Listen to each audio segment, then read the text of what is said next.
Right, so that sounds like some senior public servants are going to lose their jobs today. I don't want to preempt it, or I do want to preempt it, but that's what you're indicating, isn't it? I can't say that. No, I can't say that. I don't know. I think it'd be wrong of me just to speculate. Full stop.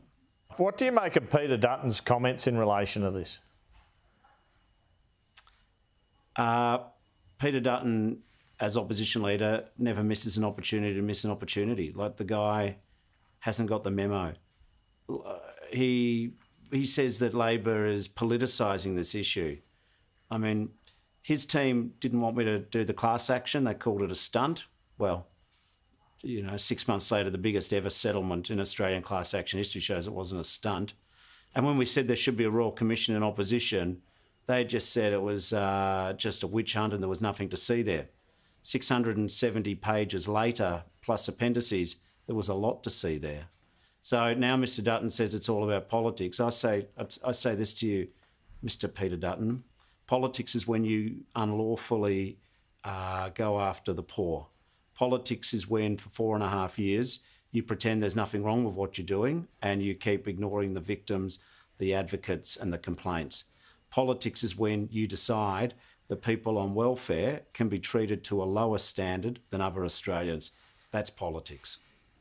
We've had denials that from Alan Tudge, Christian Porter and Stuart Robert that they're named as having the potential for criminal or civil action against them. What about Scott Morrison?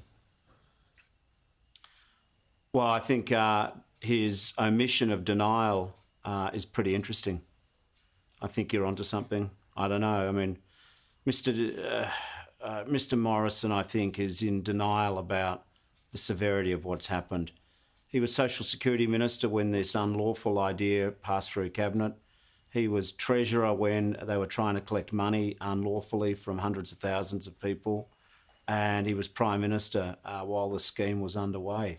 So as for the rest of the cabal of embarrassed and disgraced ministers, they mightn't have been referred to a criminal agency or other civil agencies, but their reputation's in tatters, let's be blunt. If you read about what they did, the Commissioner says about Mr Porter that, he should have drawn different conclusions. It says about Mr Robert that being a Cabinet Minister didn't give him the right to, tell falsehoods to the people. And as for Mr Tudge, the Commission says that he abused his power. So I don't know how these guys think that somehow that's not an entry you'd want in your Wikipedia about your life in politics, is it, Andrew? Should Scott Morrison resign from Parliament? Well, I'm no fan of his, so I'm not sure that my view would be, I guess you'd have to take my view with a grain of salt. That's up to him. But again, what the Royal Commission says about him is humiliating and embarrassing. Now, to be fair, he totally says it's all wrong.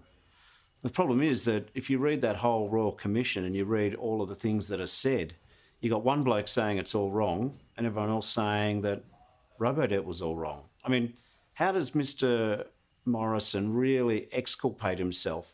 He was the Social Services Minister when the most shameful chapter in the public administration of social security and law in Australian history was launched. He was the Treasurer promising in successive budgets that there was this mountain of gold which had been taken inappropriately by people on welfare, which was non-existent. And then as Prime Minister, he used to say, oh, well, we're just doing what the previous governments did. And the Royal Commission says that's a complete falsehood. So I don't know. Obviously, what he sees in the mirror is different to what other people see. There seems a pattern now of Royal Commissions into past governments' misdeeds, with each new federal government holding one. The Abbott government had the Pink Bats Royal Commission, for example, which again examined government actions leading to people dying. Does it take some of the momentum or the integrity off the perception of these things, that there is a perception there's an element of political square-up or political advantage in calling these things? You can read and write, Andrew. Just read the Royal Commission report. We didn't invent Robodebt. Labor didn't ask for them to do it. In fact, repeatedly we asked for them to stop it. We didn't ask Mr Morrison to take an unlawful idea to the Coalition Cabinet. We didn't ask the Coalition Cabinet to embrace an unlawful idea. We didn't ask them for 4.5 years to ignore all the red flags, the advocates, the harm. We didn't ask them to pay Price Waterhouse for a report that they never got, the final version. We didn't ask them to ignore the advice that there was a warning that 95% of the debts could be inaccurate. We didn't ask them to oppose nearly 20,000 internal appeals by people who received Robodebts. We didn't ask them to not reappoint Terry Carney at the AAT after he had blown the whistle on Robodebt. We didn't ask them to oppose 4,339 external AAT matters. This is not another day at the office. The Dutch government, when they got their social security laws wrong in the way they were applying it to a smaller group of people in the Netherlands, resigned. This government would just have you think that there's not very much to see here. And, you know, they're all... I mean, what is the coalition defence? The ministers just were too stupid to know what was going on. Paul Keating's comments on Anthony Albanese's visit to NATO, what do you make of those? I'm pleased that Prime Minister Albanese is attending NATO. He's been invited. We should take an interest in the world. I think it's important that NATO realises that other freedom-loving countries around the world are equally opposed to the illegal Russian war against Ukraine. And so I think it's very timely to show Australia's support for a democratic nation being illegally invaded by Putin and the renaissance of Russian imperialism and fascism. Now, Claire O'Neill's a friend of yours in the caucus, but she made a blue over this Donald Trump Jr. tweet, didn't she, the other day? I think Claire is fabulous. I think she's an outstanding minister and she's doing great work fixing up the mess left to us in immigration and her portfolio of home affairs.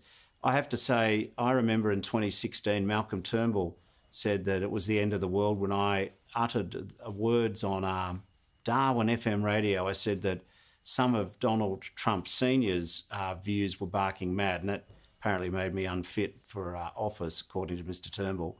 Well, I think President Trump's views, some of them have turned out to be incredibly extreme. So I'm not about to get into the I don't pretend I live in a glass house. I'm not going to throw rocks at any colleagues. How are you feeling about the Fadden by-election on the weekend?